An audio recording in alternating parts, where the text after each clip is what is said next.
Welcome students to Science 200 at SNHU. I am your instructor, Dr. Janie Sigmon.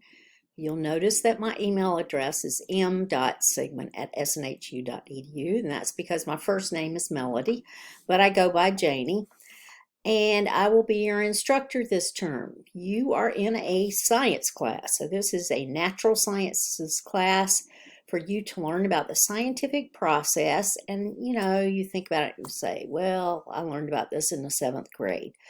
You did, but the scientific process is more complicated than what you learned about in the 7th grade. So you're going to learn about the process. You're going to learn about how science is put out there into the world in the form of scientific journal articles.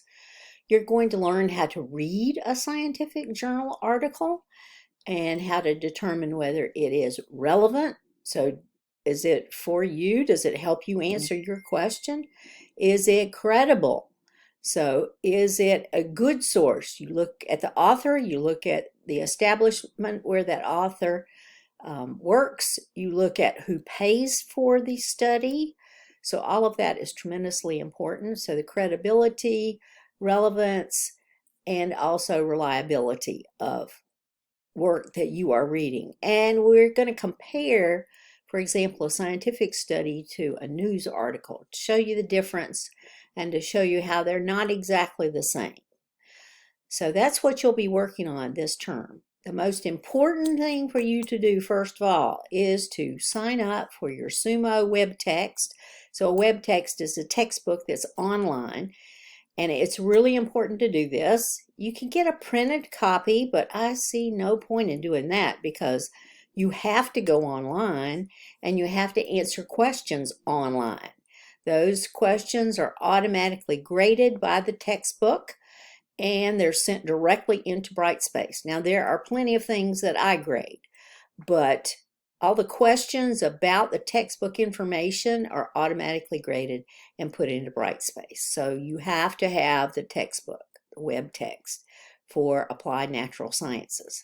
So make sure you get into that as quickly as you can so that we can get started with the class. Just a little bit about me. I've been teaching biology for a long time, earned a bachelor's degree in biology, wow, a very long time ago, and worked in the field of public health for 11 years. And then I went back to school. I went to Clemson University for my graduate degree in microbiology and love that. If you're ever considering going to graduate school, I cannot recommend it highly enough, because if you think about it, you're going to go to graduate school in a subject that you're really, really interested in, right?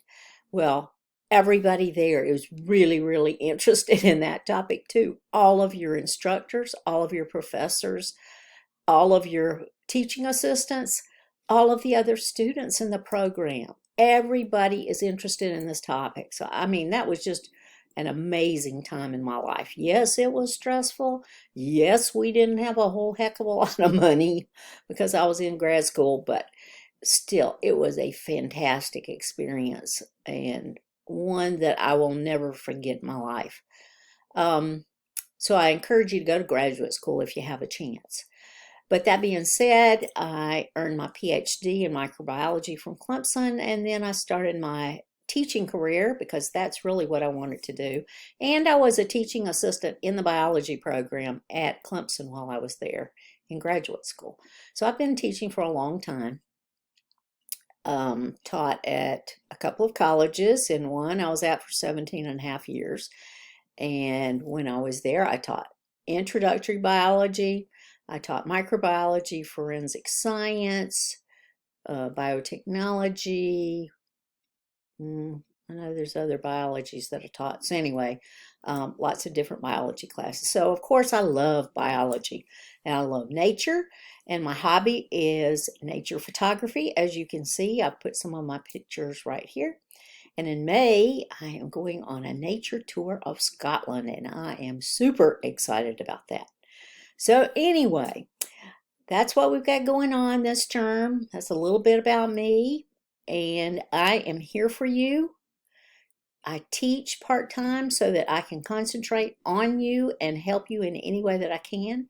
So if you ever have any questions, email me, m.sigmon@snhu.edu. I will answer you as quickly as I can, always within 24 hours, but sometimes within minutes. So please do email me. If we need to set up a face-to-face time online to discuss something, that's perfectly fine. I can do that. I hold office hours every Sunday that I can, 6 to about 6:50 p.m. Eastern time.